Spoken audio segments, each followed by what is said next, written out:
O PEC 4 vem na sequência de todos os planos de austeridade anteriores e segue exatamente a mesma lógica de coerência.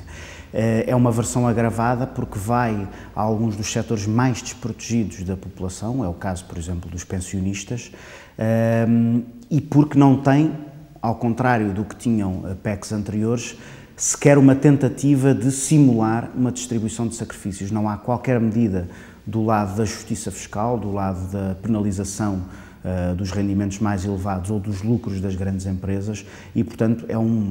se quisermos, um plano de austeridade absolutamente aberto e transparente que incide sobre os setores mais fracos da população. Aliás, o Governo tem dito, por exemplo, em relação à questão das pensões, que o que irá ser afetado são apenas as pensões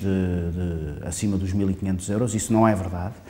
Não apenas está no Programa de Estabilidade e Crescimento o congelamento das pensões mínimas, portanto pensões com valores à volta dos 200 e poucos euros, como está também uma questão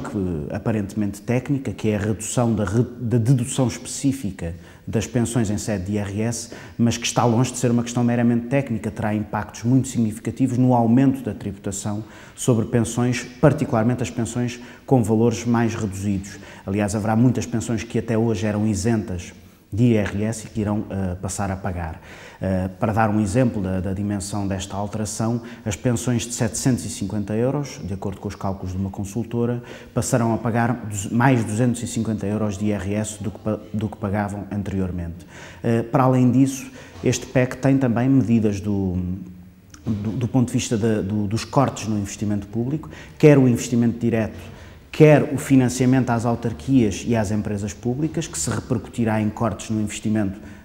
ao nível local e ao nível das empresas públicas, que agrava o problema da recessão. E, portanto, este PEC segue a lógica da austeridade nos seus dois aspectos mais fundamentais: a contração do crescimento e, portanto, o agravamento do problema do desemprego e o acento e o ataque focalizado nos sacrifícios junto daqueles que têm já pago todo o ajustamento orçamental até aqui.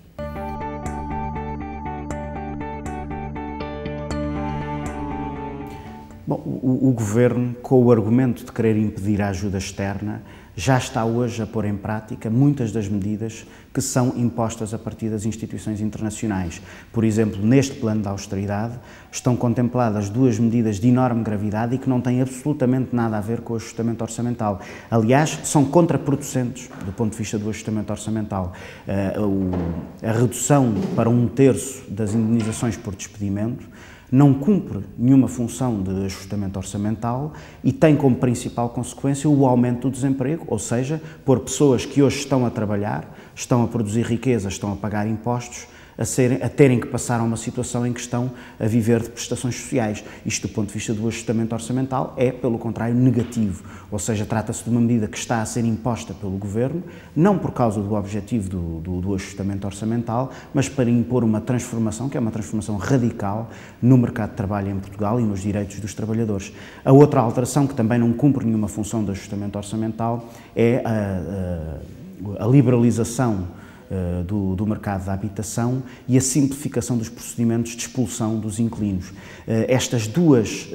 alterações conjugadas significam que haverá dezenas de milhares de pessoas a perderem a sua casa e, portanto, um problema social cujas consequências penso que não estão muito bem avaliadas. E convém ter em conta que isto acontece num contexto de aumento do desemprego, de agravamento da austeridade e, portanto, as pessoas estão mais fragilizadas nos seus rendimentos e, portanto, com maiores dificuldades para fazer face às despesas com a habitação.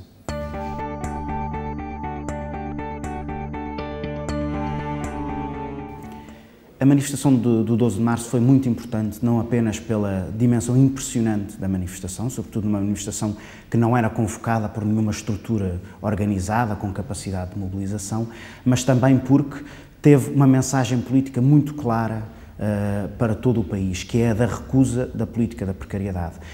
Estavam naquela manifestação pessoas muito diferentes, certamente com convicções políticas muito diferentes, mas que se uniram em torno de um propósito muito claro, que é esta política dos 500 euros, dos recibos verdes, das empresas de trabalho temporário, da precarização das relações de trabalho. E, portanto, todos aqueles que procuraram encaminhar esta indignação para um protesto geral e mais ou menos vazio contra todos os partidos, ou que tentaram, inclusive, como fez o PSD, recuperar esse protesto para agravar a política da precariedade, falharam nesse propósito. A mensagem da manifestação foi uma mensagem muito clara em defesa dos direitos do trabalho e que claramente nos encaminha e encaminha todo esse movimento e toda essa indignação para continuar a protestar e